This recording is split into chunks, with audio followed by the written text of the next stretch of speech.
लग्नानंतर लक्षात आलं की हे ख्रिश्चन आहेत आणि अशा पद्धतीने ख्रिश्चन धर्म स्वीकारण्यासाठी तिचा अनन्वित असा छळ झाला आणि त्याची परिणिती अशी झाली की 7 महिन्याच्या गर्भवती ऋतुजाला आपला जीव गमवावा लागला। पण हे हाताबाहेर साहेब चालत राहिलेला आहे। माझी आपल्याला विनंती आहे की याचा आपण योग्य त्या सूचना देऊन हा विषय त्यांना धर्मांतर करण्यापासून, कारण वेगवेगळे माध्यम आहेत, त्यांना रोखण्यासाठी काही उपाययोजना अशा प्रकारची होईल का? तर हा जो क्रिप्टो ख्रिश्चन हा जो प्रकार आहे की गुप्तपणाने ख्रिश्चन धर्म स्वीकारून यामध्ये महिलांना फसवून त्यांच्याशी लग्न करून त्या मुलींना जीव देण्यापर्यंतच्या घटना राज्यामध्ये घडतायत। यामधली सांगलीची ऋतुजा पाटील जी कुपवाडची मुलगी होती, उच्च शिक्षित घराणं, उच्च शिक्षित मुलगी, आणि असं असताना सुद्धा जात लपवली गेली। सुकुमार राजगेकडनं तिच्याशी लग्न झालं, लग्नानंतर लक्षात आलं की हे ख्रिश्चन आहेत आणि अशा पद्धतीने ख्रिश्चन धर्म स्वीकारण्यासाठी तिचा अनन्वित असा छळ झाला आणि त्याची परिणिती अशी झाली की 7 महिन्याच्या गर्भवती ऋतुजाला आपला जीव गमवावा लागला।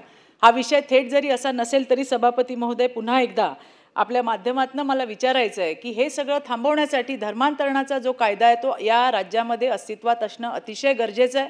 अशा घटना घडतायत। ऋतुजामुळे आज एक विषय आपल्या समोर आलाय, अशा बऱ्याच घटना घडतायत।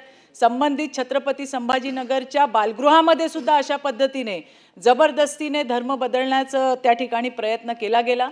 तर मला या ठिकाणी हाच प्रश्न पुन्हा एकदा थेट जरी याच्याशी संबंधित नसला तरी रिलेटेड प्रश्न आहे की धर्मांतरणाचा जो कायदा आहे तो राज्यामध्ये अस्तित्वात येणार आहे का? धन्यवाद। माननीय मुख्यमंत्री।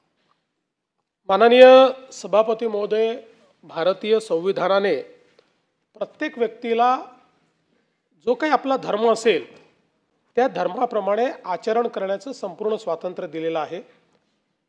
त्यामुळे इथे कोणीही आपल्या धर्माचं आचरण करू शकतो। मात्र एखाद्याला धर्म बदलायचा असेल तर तीही मुभा आपण दिलेली आहे, पण हा धर्म बदल स्वेच्छेने झाला पाहिजे।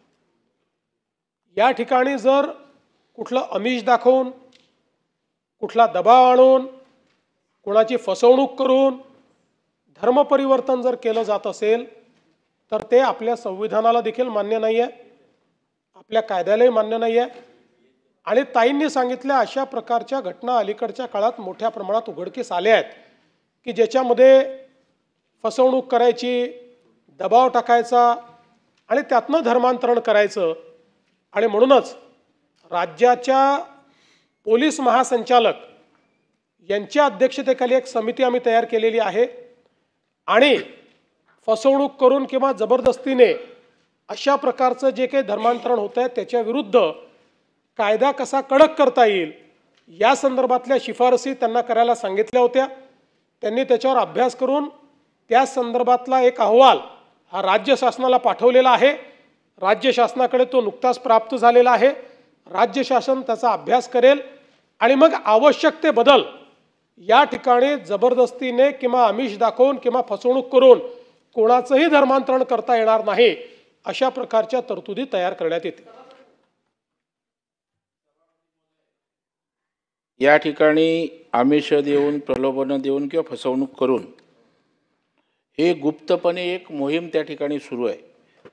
मुंबईमध्ये अनेक झोपडपट्ट्यांमध्ये त्या ठिकाणी गरिबीचा फायदा घेऊन पहिले वह्या पुस्तकं देतात, त्यांना ड्रेस देतात, तुमचं दुःख दूर करू, संकटात असलेला असहाय्य माणूस किंवा गरीब लोक तिकडे जातात आणि असं करून त्यांना वश करून एवढं ते त्यांना हिप्नोटाईज करतात की ते धर्म बदलतात। कधी त्यांचे धर्माच्या गोष्टी ते आपल्याकडं स्वीकारतात हे कळत पण नाही। माझी माननीय मुख्यमंत्री महोदयांना या ठिकाणी विनंती आहे की अशा प्रकारचं मुंबईमध्ये स्थानिक सिनियर किंवा आपल्या पोलीस यंत्रणेला जर सांगितलं की कुठे कुठे अशा प्रकारचं प्रशिक्षण चालतंय, मी स्वतः काही जागाही त्या ठिकाणी पोलिसांना त्या ठिकाणी सांगेन।